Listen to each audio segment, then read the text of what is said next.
We launched this last week, and so far we've had up to 1,000 hits.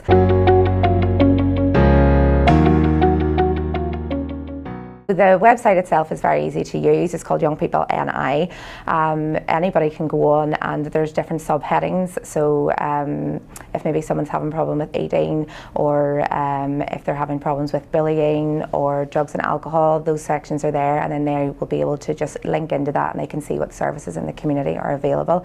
It's very friendly to use, and also then it's quite handy for parents as well of young people to use, as well as teachers.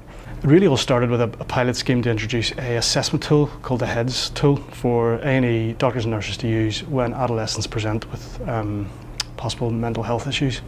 That's really a screening tool to be used to assess the risk to them and where they might need to be sent on from there.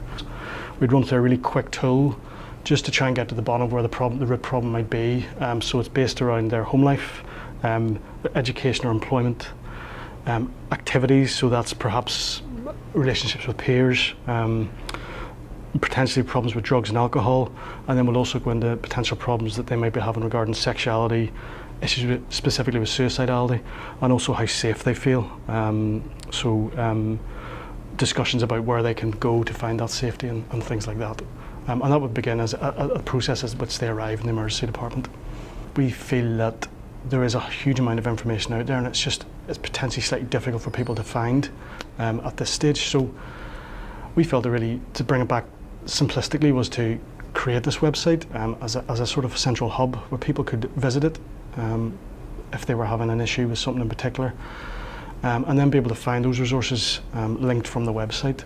Our feeling was that we would rather they were able to access this information at home or in their own free time before they got to that crisis point of having to come to an emergency department. There's always a bit of a concern that bringing up these issues with people can be uncomfortable, but I've personally found that they're only very willing to engage with you and discuss these things. They see you as a professional. They probably come there expecting these questions to be asked.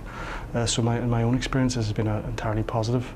We have been able to, I suppose, get some feedback from different young people. They find that the site's very easy to use, it's colourful and quite informative, so there's different services available there that they maybe didn't know that they can access, and they can self-refer, and there's also quite a lot of information for them. If this is a great success, then there's no reason why we can't roll this out through Northern Ireland. The main aim of this is to provide early support to prevent crisis, so this is something that we would want to be rolled out everywhere, and if this is a success, and then it would be amazing.